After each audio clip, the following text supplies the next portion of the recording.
Hi guys, మేము ఈరోజైతే తోటలోకి వెళ్ళామండి టెంకాయలు కొట్టడానికి. అతను ఫ్రెండ్ వచ్చి మా సింకల్ని నన్ను రమ్మని పిలిచినాడు. టెంకాయ చెట్లు ఎట్లెక్కుతాను చూడండి. ఆ ఒట్టి పొట్టలు పట్టుకున్నాడంటే కానీ ఖచ్చితంగా జారిపోతాయి, మనిషి కూడా వచ్చి కింద పడిపోతారు.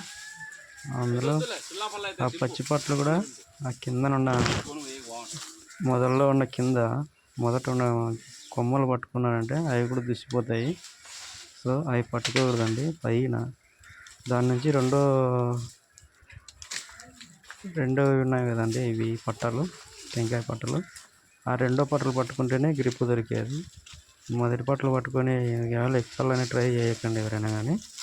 అవి ఒట్టివి కానీ దాని పక్కలో ఉన్న పచ్చివి కానీ ముందరున్నది మాత్రం ముట్టుకోకుండా సెకండ్ మాత్రం పట్టుకొని ప్లస్ గురిలోకి సిటార్ కొమ్మలోకి ఎక్కిపోవాలండి. టెంకాయలు ఉన్న దగ్గరికి ఎక్కి అలా చూసుకొని ఆ తాడు పట్టుకొని ఆ టెంకాయ చెట్టు మీదకి ఎక్కినప్పుడు కూడా కొంచెం చూసుకోవాలి. అందులో తాడుజెర్లు పాములు అవి ఇవి చాలా డేంజర్. అవి కుడితే అవి కూడా చూసుకొని జాగ్రత్తగా మనకు కావాల్సిన టెంకాయ గొలలు ఎక్కడ ఉంటాయో అక్కడ మాత్రం చూసుకొని నీట్గా దానికి తాడు కట్టుకొని ఆ కొడుగుని తాడు పెట్టింటామో కింద ఆ కొడుగుని లాక్కున్న తర్వాత ఆ గెలని నీట్గా ఆ పట్టలు తగలకోకుండా నీట్గా నరుకున్న తర్వాత ఆ గొల్లని తాడు కట్టి కిందికి జారెడతాడు. లేకపోతే ఆ చిన్న నేత టెంకాయలు ఉంటాయి కదండి, నీరుకాయలు, అవి కింద పడి పగిలిపోయే అవకాశాలు కూడా ఉన్నాయి. సో అలా చేయకోకుండా నీట్గా నెమ్మదిగా దాన్ని తీసి దింపుతాడు చూడండి. అలాగే ఇక్కడ కందిరీగలు పెట్టుకున్నాయి. కందిరీగలు పెట్టి కూడా ఉంది పక్కన. దాన్ని తగలకోకుండా నీట్గా కొట్టాలని చెప్పినాము. సో చూసుకొని వెయ్యి కొట్టాలని చెప్పినాము. అవి ఒక్కొక్కటి లేస్తున్నాయి పక్కన కందిరీగలు. సో అవి కుట్టినాయంటే మాత్రం మళ్ళీ ఎక్కడ పోయకుండా టెంకాయ మనకి డైరెక్ట్ కిందికి జారాలు, లేకపోతే తాడు పట్టుకొని కిందికి జారాలు, లేకపోతే కింద పడాల్సిందే.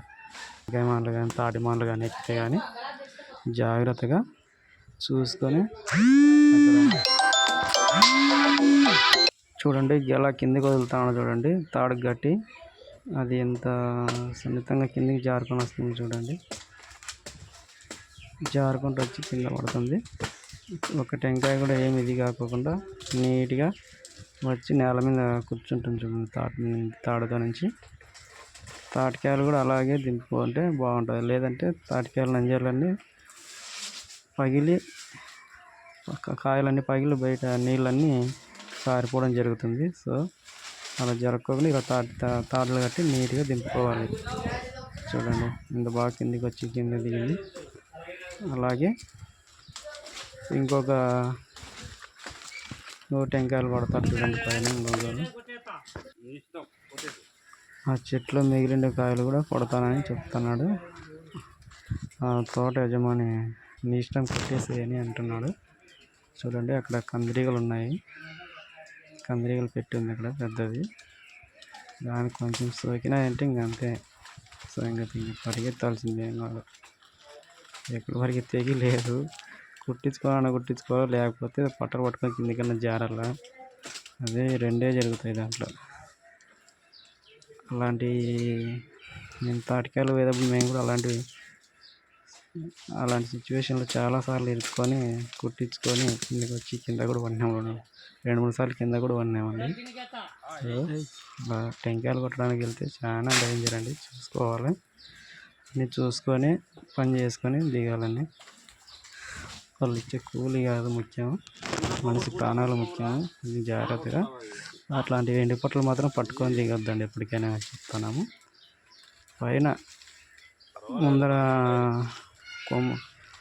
ముందర పట్టలు కాకుండా ఎనికి పట్టలు, ముందర పట్టల నుంచి రెండో పట్టలు కానీ మూడో పట్టలు కానీ పట్టుకొని ఎక్కితే బాగుంటుంది. ఫస్ట్ పట్టలు పట్టుకొని చాలామంది జారి కింద పడి నడుము విరగొట్టుకొని చాలామంది చనిపోయిన వాళ్ళు చాలామంది ఉన్నారండి. సో అలా జరగకోకుండా జాగ్రత్తగా నిదానమైన పర్వాలేదు కానీ నీట్గా ఎక్కి టెంకాయలు విప్పుకొని దిగి రావాలండి. సో మనల్ని నమ్ముకున్న వాళ్ళు ఎంతోమంది మన ఫ్యామిలీలో మన ఫ్యామిలీ వాళ్ళు ఉంటారు కదా, అందుకోసం మనం జాగ్రత్తగా పనికి వెళ్ళినప్పుడు జాగ్రత్తగా పని చేసుకొని టెంకాయలు కొట్టి మన జీవనాధారం సాగించుకోవాలండి. సో అందరికీ థ్యాంక్ యూ అండి.